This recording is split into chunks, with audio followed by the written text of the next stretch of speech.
प्रेत आत्मा से बच जाता है। ऐसा कोई पुत्र हो तो ताली बजा के स्वागत करो।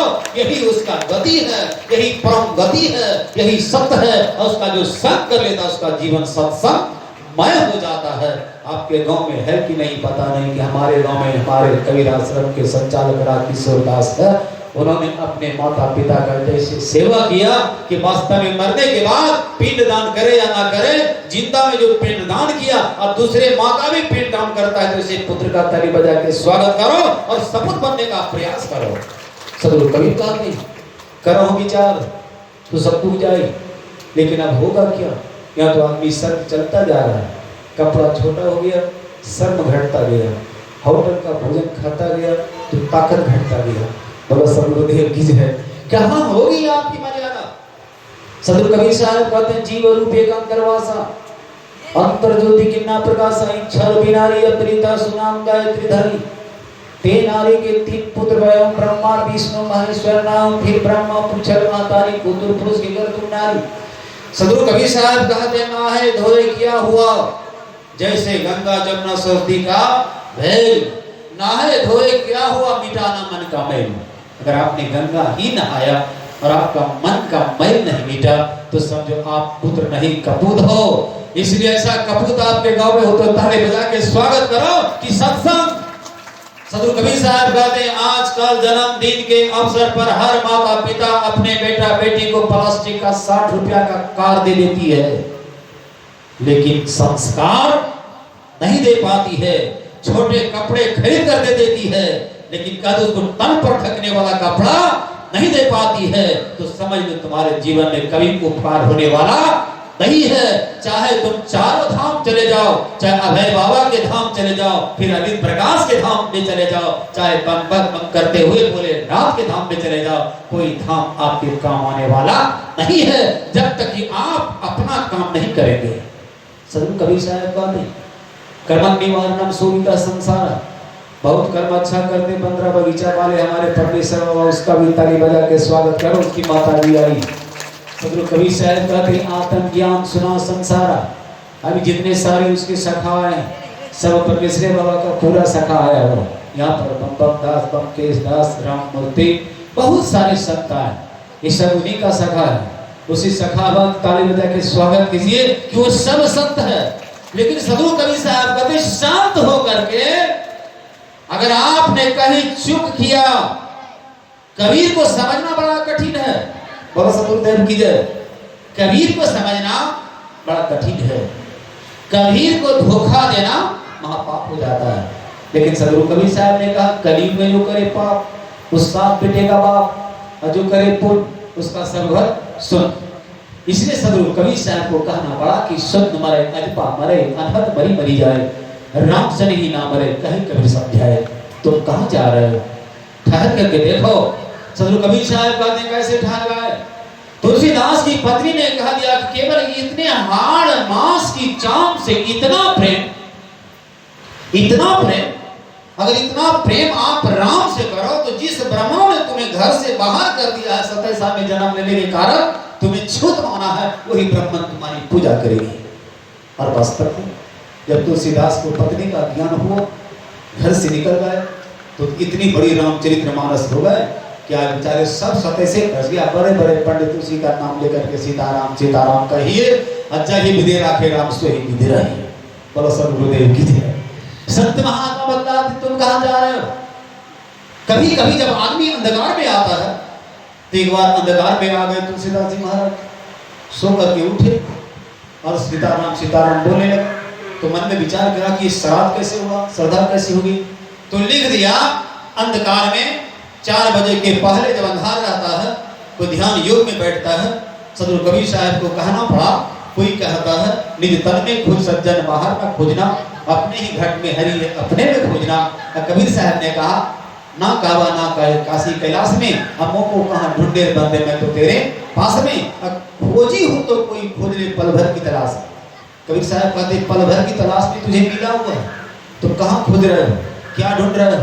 ध्यान योगम दिव्य दर्शन, ध्यान और योग से आपके अंदर में दिव्य ज्ञान का अनुभव होगा। और नहीं ध्यान योग करने से केवल आप किताबी बातें, सुनी सुनाई बातें भजन गा करके और किसी प्रकार की सुनी सुनाई बातें आप कर सकते हैं, लेकिन चेतन आत्मा का अनुभव नहीं होगा। जो आप कहते हैं गुरु ब्रह्मा गुरु विष्णु गुरु देवो महेश्वर साक्षात पर ब्रह्म तस्मै श्री गुरुवे नमः, पर ब्रह्म क्या है? यही शरीर में रहने वाला चेतन आत्मा जब है, ये पूर्ण रूपेण परमात्मा, ये पर ब्रह्म है। जब इसके अंदर में ध्यान योग साधना भक्ति का संस्कार हो जाता है तो पूर्ण रूपेण जब परोपकार करना आरंभ हो जाता है, यही पर ब्रह्म परमात्मा हो जाता है। कहीं आगे कुछ मिलने वाला मुरकटिया चौक पर नहीं है या फिर सत्कार चौक पर मिलने वाला नहीं है, वहाँ ठेला रिक्शा टमटम मिलेगा, लेकिन वहाँ ये प्रेम मिलने वाला नहीं है। सदगुरु कबीर साहब कहते हैं आज 5 महल की मकान बना करके आदमी क्यों रोता है?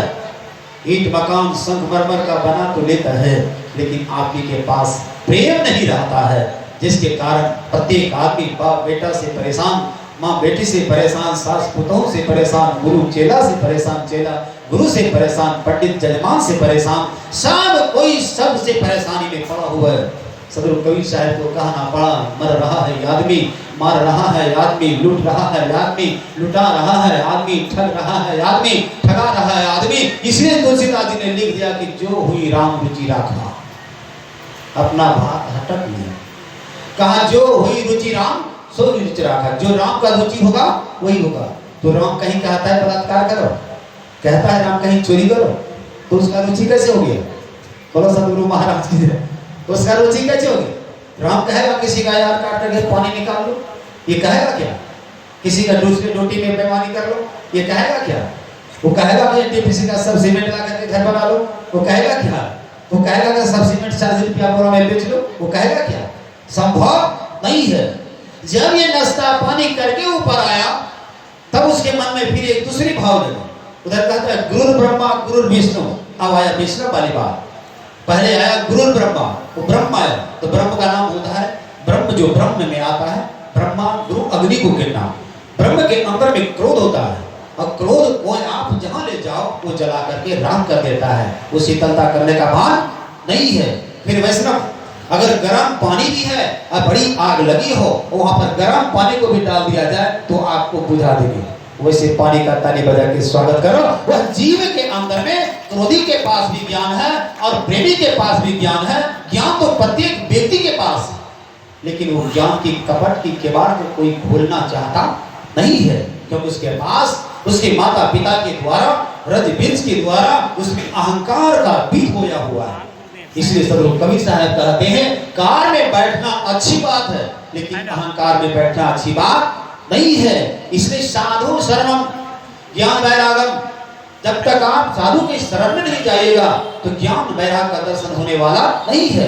सदगुरु कबीर साहब कहते हैं पहले जानो फिर मानो। अगर आपने जान करके माना तो सत्य है और अनजान में मान लिया तो वो असत्य है। फिर तुलसीदास ने लिख दिया कर्म प्रधान विश्व करेगा था, जो जस करहि तस फल चाखा। ये भी लिख दिया। तो कर्म तो दोनों है, अच्छा है या बुरा है। सदगुरु कबीर साहब की बातें पुष्टि करने के लिए कलयुग ने कह दिया हर युग में बेईमानी हुआ जो भी हुआ, लेकिन कलयुग का कर्म युग होगा, ये कर्म की युग होगा। और जो जैसा करेगा उसको 50 साल के अंदर उसको वैसा दर्शन दे करके भेज देंगे। हम भगवान के भरोसे कोनो छोड़ने वाले नहीं हैं। जो केवल भगवान के भरोसे जीता है समझो लंगड़ा गूंगा अपाहिज कोढ़ी अपद एक नंबर का है। सदगुरु कबीर साहब कहते हैं आपन काज समारो सकिया। आप अपने पास के जो कर्म है उसे संभालिए। भगवान के पास ना तो सुख का खजाना है ना दुख का फैक्ट्री है, ना कोई। तब आया तुलसीदास जी को जब कर्म को भी छोड़ा जाए, जब सदोगुण रजोगुण तमोगुण से पार करके ब्रह्म गुण में आया तब उसने लिखा, क्या लिखते हैं बोलो सदगुरुदेव की जय। तब लिखते हैं अपने मन में विचार करते हैं कि कर्म तो ये होने वाला है, लेकिन निज कर्म ना कोई सुख दुख के दाता, ये रामायण की बात, ना कोई सुख दुख के दाता और निज कर्म भोगहु विधाता। हे भाई निज कर्म का फल तो आपको भोगना ही पड़ेगा। अब सत्य बात है तो निज कर्म आज संसार के लोग कर लेता है और दोष भगवान को लगा देता है कि भगवान ने हमको दुख दिया है। सदगुरु कबीर साहब कहते हैं भगवान ना तो किसी को दुख देता है ना भगवान किसी को भी सुख देता है, क्योंकि जीवन की विशेषता है। सदगुरु कबीर साहब कहते हैं जीव हमारी जाति है, चेतन आत्मा राम है, रमते रमैया राम है, जो बीजक में दर्शाया गया। हंसा सर्वस शरीर में हो रमैया राम, जो जागल सो भागल हो रमैया राम। जागता वही है जो व्यक्ति गुरु के शरण में चला जाता है, असोता वही है जो गुरु के शरण में नहीं जाता है। उसको काम करते करते बेचारा सुबह से शाम तक परेशान हो जाता है, जैसे तेली का बैल घटते घटते सुबह 4 बजे से संध्या 7 बज जाता है, लेकिन उसको फुर्सत होता नहीं है। इसलिए संत में ही बाबा को कहना पड़ा कि समय गया फिरता नहीं, झट ही करो निज काम, अब बीता सो बीतिया अब तो कहो गुरु नाम। ऐसे समय का जोरदार ताली बजा के स्वागत कीजिए कि जो समय आपको मिला है वो फिर आगे मिलने वाला नहीं है। किसी नगर में एक राजा था। राजा बेचारा सुंदर हाथ लगाया, ऐलान कर दिया कि जो सौदा किसी का नहीं बिकेगा वो सौदा हम खरीद लेंगे। वहां पर एक बेचारा पपीता बेचने वाला आया। अब पपीता बेचने वाला बेचारा एक ही पपीता था और उसका कीमत मात्र 10 रुपया था। राजा आए, कहा महाराज सारे बगीचा का सारे बाग बगीचे सब बिक गए, हर चीज बिक गया, हर पौधा बिक गया, आपका पपीता क्यों नहीं बिका? कहा महाराज 10 रुपया दाम है। कहा 10 रुपया दाम है, 8 रुपया में दोगे महाराज? तो कहा नहीं महाराज, नहीं बिकेगा तो हाट से वापस ले जाऊंगा, लेकिन 8 रुपया में बेचने वाला नहीं। कहा क्यों नहीं है? कहा इसलिए नहीं हो कि ये 8 रुपया का खरीद है, 10 रुपये में मैं बेचना है। उसी प्रकार सदगुरु कबीर साहब का 8 पहर दिन रात कर ले प्रभु के पास, 10 इंद्रियां जो आपके पास है वो 1 रुपया है। सदगुरु कबीर साहब कहते एक ही जनी जना संसारा, कौन ज्ञान से भयो नियारा।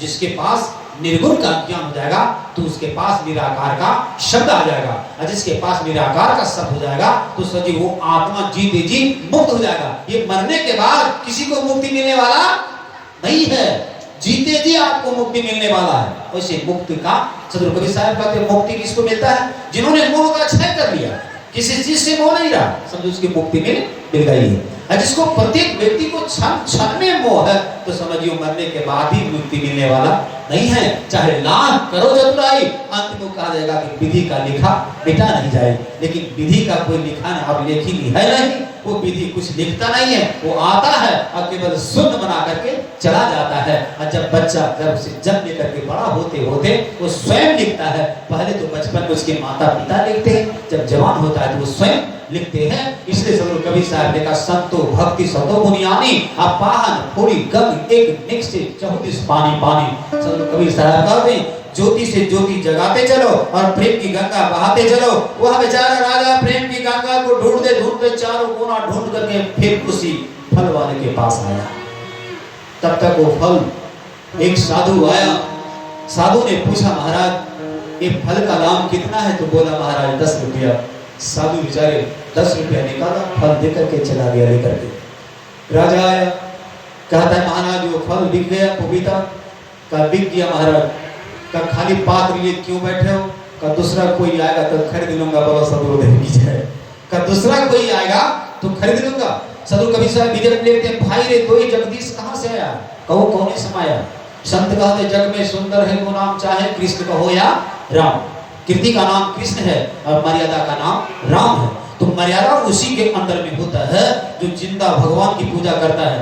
मर्यादा उसी के अंदर में होता है जो भक्ति उसी के अंदर में होती है जो अपने जीते पति की पूजा करता है। यानी तो मरने के बाद तो सब क्या होता है जानते करते हैं, लेकिन जिंदा में आज तो शायद कई दिन बचता है। तीज पर्व है, आप देखिएगा गाछ में पंखा उगेगा, लेकिन अपने पति को कहिए पंखा उगेगा, ये संभव नहीं है। सास ससुर को कभी अच्छा गर्म पानी दे दे वो संभव नहीं है। सदगुरु कबीर कहते हैं कि हे मानव तुम कहाँ जा रहे हो? करो विचार सब दुख जाई, बीजक बतावे पीत को जो पीत गुप्ता हो, ऐसो सब लखावे जिन को बुझे बिरला को। कोई समझ सकता है भक्ति बड़ा कठिन है। भक्ति संसार की माता है, इसके दो पुत्र है ज्ञान और वैराग। जब आपके अंदर में विवेक हो जाएगा, विवेक के नाम वैराग है और सत्य का नाम संग है। जब आपके अंदर ममता हो जाएगा तो समझिए वो भक्ति का पहली कड़ी आरंभ हो जाएगा। संत महात्मा बतलाते सत्या स्वरूपम चिंतनम मुक्ता हता जीवो दर्शनम। जब एक दूसरे जीव का दूसरे जीव से दर्शन हो जाएगा तो समझिए आपका कल्याण हो गया। राजा कहते महाराज वो फल का, महाराज फल मैंने बेच लिया। का कितने में बेचा? का 10 रुपया में। का 10 रुपया में बेच लिया। अरे मैं तो फल अभी आपको 15 रुपया देता, कहा महाराज